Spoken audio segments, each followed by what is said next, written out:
امام حسن کہتے ہیں میری اماں سارے کام کرتی تھی گھر کے.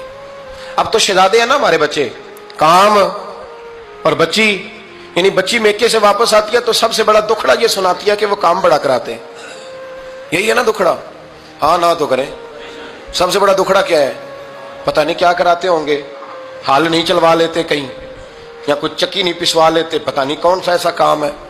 اور میں, آپ ناراض نہ ہو جانا, میں بھی بیٹی کا باپ ہوں, میں بھی بہنوں کا بھائی ہوں, میں بھی اس بات کو سمجھتا ہوں, لیکن ایک بات ذہن میں رکھنا کہ یہ بات نہیں ہے کوئی کرنے والی کہ سارے بچی کے ماں باپ جمع ہو کے پہنچ جاتے ہیں ہماری بچی جی کام بڑے کرتی ہے. مثلا کیا کرتی ہے, کیا کرتی ہے وہ؟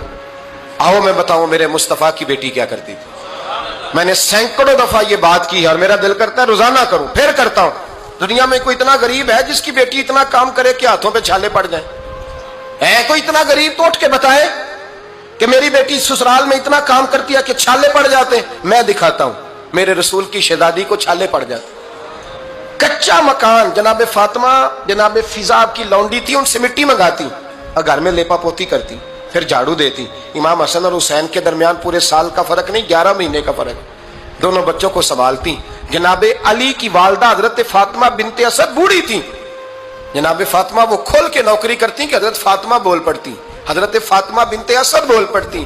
کہتی بیٹے فاطمہ میرا اتنا نہ خیال رکھا کر, تیرے اپنے بھی بچے ہیں. جناب فاطمہ فرماتی آپ صرف علی کی ماں تو نہیں نا, آپ میری بھی تو ماں ہے نا. یہاں بیبیاں فلسفہ بیان کرتی ہیں, وہ کہتی ہیں جی کس حدیث میں آیا ہے ساس سسر کی خدمت فرض ہے؟ میں نے کہا کسی میں بھی نہیں آیا. ہم کیا کہہ رہے ہیں, کسی میں بھی نہیں آیا, لیکن یہ تو آیا ہے نا کہ شوہر راضی ہو تو اللہ راضی رہتا ہے. تو اگر شوہر ماں باپ کی خدمت سے راضی ہوتا ہے تو کرو خدمت, اس کو تو راضی کرنا ہے نا, اس پر تو توجہ دو. حضرت فاطمہ پھر چکی پیستی.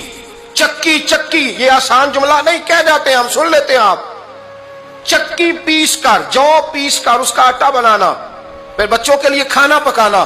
پھر ایک دن کہنے لگے علی آپ کی آمدن تھوڑی ہے, خرچے زیادہ, چرخا نہیں لا دیتے. فاطمہ کیا کرو گی؟ فرمایا تھوڑا سا سود بنا لیا کروں گی, تم بیچ آیا کرنا. چلو میں تھوڑا ہاتھ بٹاؤں گی. یہ ساری ڈیوٹیاں کر کے حضرت حسن برواتے ہیں. پھر عزت والے رسول کی عزت والی بیٹی, پھر شانوں والے نبی کی شانوں والی بیٹی, پھر پاک محبوب کی پاک شہزادی, ساری ڈیوٹیاں کر کے رات کو مولا علی سے کہتی اگر آپ اجازت دیں تو اللہ کو راضی نہ کر لوں. حضرت علی فرماتے فاطمہ جیسے دل کرے. تو امام حسن کہتے ہیں پھر میری ماں مصلی بچھا لیتی, مصلی, اور پھر ساری رات وہ نماز پڑھتی, ساری رات.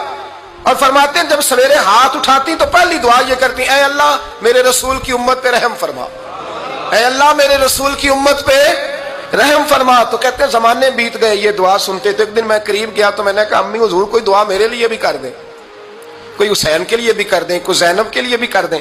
ساری دعائیں امت مصطفیٰ امت مصطفیٰ امت مصطفیٰ.